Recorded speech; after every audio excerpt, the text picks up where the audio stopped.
Aujourd'hui, on plonge au cœur d'un sujet brûlant, le rôle du PCA, des artistes et des enseignants dans le soutien au RHDP. Soutien sincère ou stratégie malfaisante? Entre engagement politique, intérêt personnel et manipulation de l'opinion, la frontière est parfois floue. Dans cette vidéo, on va décortiquer les faits, analyser les prises de position et comprendre ce qui se cache vraiment derrière ce soutien. Abonne-toi et active les cloches de notification pour ne rien rater de l'actualité. Les PCA, présidents de conseil d'administration, ont remis une enveloppe assez consistante au président Alassane Ouattara. Avant eux, c'était donc l'intersyndicale dans le café et le cacao qui remettait 20 millions pour la campagne présidentielle à Alassane Ouattara, candidat du RHDP. Aujourd'hui, on a vu les artistes et autres acteurs du monde culturel au Palais de la Culture afficher publiquement leur soutien à Alassane Ouattara. Awa Dombello doit être sérieusement inquiété là. Non, pas du tout, pas du tout. À tel point qu'on se dit que c'est peut-être nous qui inquiétons. Je vais m'expliquer. Vous voyez, contrairement à mes habitudes, je suis arrivé en retard. Je suis arrivé en retard parce qu'on a un grand événement demain au Palais des Sports. Et on a rempli toutes les formalités administratives et financières.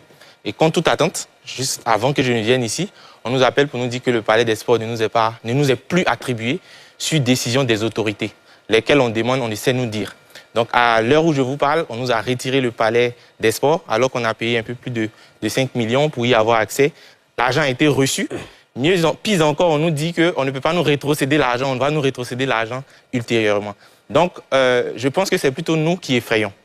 En ce qui concerne les différents soutiens, moi, de façon fondamentale, d'un point de vue intrinsèque, lié aux individus, tout individu peut se lever et donner de l'argent à un candidat pour le soutenir. C'est tout à fait normal de ce point de vue-là. Cependant, lorsqu'on y adjoint des institutions de l'État, c'est à ce moment-là où c'est dérangeant. Hier, j'ai suivi avec vous, sur les chaînes d'un de vos confrères, le président de la conférence des PCA, qui du reste est le PCA de la SODEFOR. Voilà, dit que les PCA des institutions publiques se sont réunis avec des mots quand même dégradants aussi, quand on l'a écouté, et qu'eux, ils ont donné 100 millions au président de la République. Mais vous voyez, cela pose le problème de l'éthique, de la bonne gouvernance et surtout du conflit d'intérêts. Parce que lorsqu'on l'a écouté, il dit, en le faisant, sans doute si le président est réélu, il va nous maintenir dans nos postes. Donc il y a un conflit d'intérêts évident ici.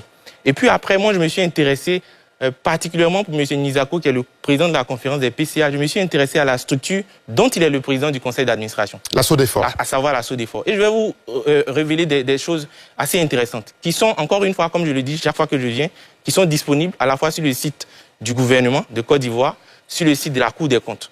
La SODEFOR, c'est depuis 2018 une situation financière négative, déséquilibrée au fil du temps, si bien qu'elle bénéficie régulièrement de la subvention de l'État de Côte d'Ivoire à raison d'en moyenne 3 milliards par an de subventions. Si bien qu'en 2025, cette année, l'État a validé un plan de restructuration globale de la SODEFOR. Et donc, c'est cette entité-là, dont M. Nizako est le président du conseil d'administration, qui est, on va dire, quasiment à la rue, si bien qu'aujourd'hui, parce que la SODEFOR a échoué, on peut dire ça comme ça, dans sa mission de reboisement du couvert forestier national. Aujourd'hui, on s'appuie sur des artistes comme Yodé Siro pour engager des campagnes de reboisement et tout. Mais je veux dire que, comme je disais tout à l'heure, il y a un vrai problème. Il faut pouvoir, en Côte d'Ivoire, qu'on arrive à dissocier les fonctions d'intérêt public, la puissance publique de nos activités privées, de nos activités politiques. Et c'est encore très marqué et très présent dans l'espace socio-économique ivoirien. Et c'est déplorable. Et ce sont ces genres de pratiques-là que je pense que le prochain président élu après le 25 octobre doit trancher de façon définitive afin de faire renaître une nouvelle façon de gérer la chose publique. Alors, on a vu, ça m'intéresse particulièrement, les acteurs culturels s'associer aussi à un hommage aujourd'hui au Palais de la Culture au président Ouattara dans le cadre de cette campagne présidentielle. Cheikh Oumar Doumbia, est-ce que là, il y a malaise? Pour les artistes, je dirais que c'est suffisamment dangereux de se mettre dans une certaine position. Néanmoins, ils sont citoyens, ils ont des convictions et ils peuvent avoir la volonté de soutenir un candidat et décider de le faire de façon collective. Est-ce que le RHDP va cracher sur ce soutien? Jamais. C'est un parti politique.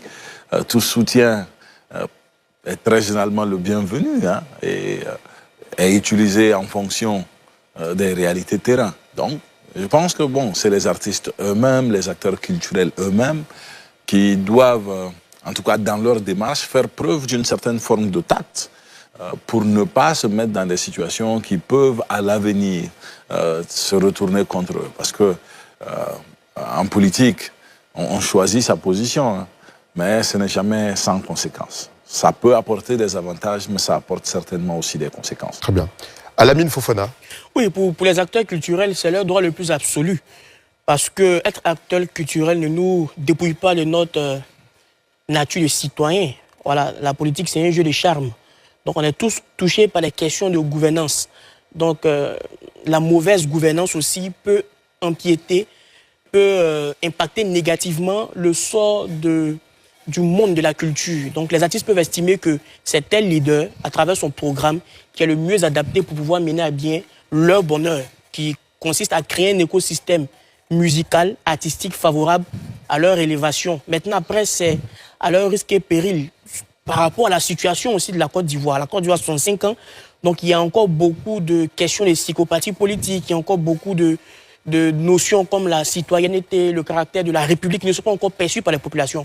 Encore, vous allez voir que ces artistes-là, excusez-moi, mais ce n'est pas de grands artistes à un niveau.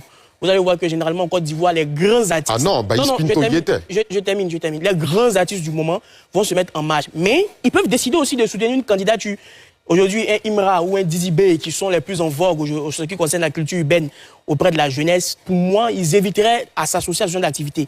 Mais sur le fond, ce n'est ni une anomalie démocratique, ça peut être à leur avantage comme à leur désavantage, parce que dans leur fanbase, il y a de tous leurs bords politiques. Est-ce que les gens ont encore suffisamment la lumière intellectuelle de comprendre que mon artiste est libre de choisir un candidat? Ça sera la pression de ces artistes. Donc ce n'est pas une anomalie, mais c'est un peu risqué. Donc c'est leur droit le plus absolu de soutenir une quelconque candidature.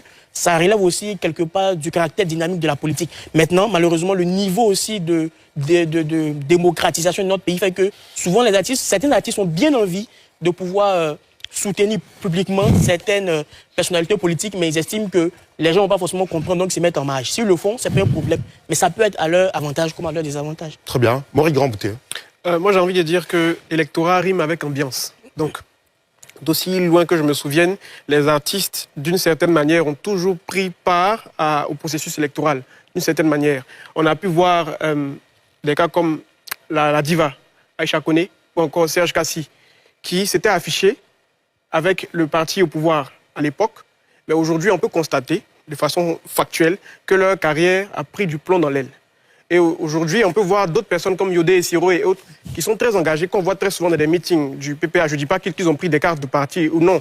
Même aujourd'hui, il y a une cérémonie d'hommage au président Alassane Ouattara. On a vu Roselyne Layo aller là-bas. Ces personnes n'ont pas forcément pris des cartes de parti, mais c'est une posture très très sensible pour eux en tant qu'artistes. Parce que si le pouvoir change et que dans certaines conceptions, on a envie de les verrouiller, c'est très facile pour un homme politique. Donc, même aux États-Unis, on a pu le voir avec... j'oublie son nom.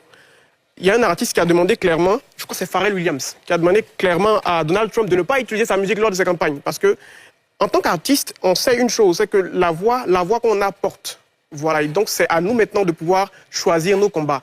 Ce n'est pas une structure politique, donc ils peuvent faire ce qu'ils veulent. Donc, c'est ce que j'ai à dire, en tout cas, par rapport aux artistes. Un dernier commentaire, Franck-Stéphane Dédy. Oui, moi, comme je disais tout à l'heure, tout individu de la société, de quelque milieu qu'il soit, a le droit de soutenir qui il veut. Cependant, comme je dis, il ne faut pas faire des mélanges de genres. Une fois que les mélanges de genres ne sont pas faits, moi, je suis totalement à l'aise. Sinon, ça va dénier à ces personnes-là leur qualité de citoyen à la base. Mais comme je disais tout à l'heure, quand on a été PCA de la SONATT qui a été fermée, quand on est PCA d'une autre société comme la SODEFOR qui est en déficit structurel depuis une dizaine d'années, on se doit de faire profil bas et peut-être d'envoyer à sa place d'autres PCA dont les sociétés sont beaucoup plus reluisantes. J'aimerais ajouter... Oui, Maurice, rapidement. Au niveau de la question de la campagne, je crois qu'il y a déjà un plafonnement. Voilà, le chiffre m'avait échappé. Je crois qu'il y a un plafonnement autour de 500 millions de francs CFA. Donc c'est l'occasion pour moi d'appeler tout le monde, qu'on soit militant du RHDP ou autre, en tout cas tous les citoyens ivoiriens, d'ouvrir les yeux parce qu'il y a Cheikh Oumar qui avait émis une certaine critique par rapport aux dons qu'on recevait. Donc, on a déjà reçu 100 millions. Je ne sais pas exactement combien est-ce qu'on a reçu de la part des artistes. Donc, si jamais ce fonds-là dépasse les 500 millions, en ce moment-là, maintenant, on aurait le droit, d'une certaine manière, de s'inquiéter. Ce n'est pas juste d'avoir les yeux braqués sur le pouvoir en place. Les artistes ont fait leurs dons. Mais aussi, regardons avec toute la jugeote, toute l'objectivité qu'il faut, les partis d'opposition aussi.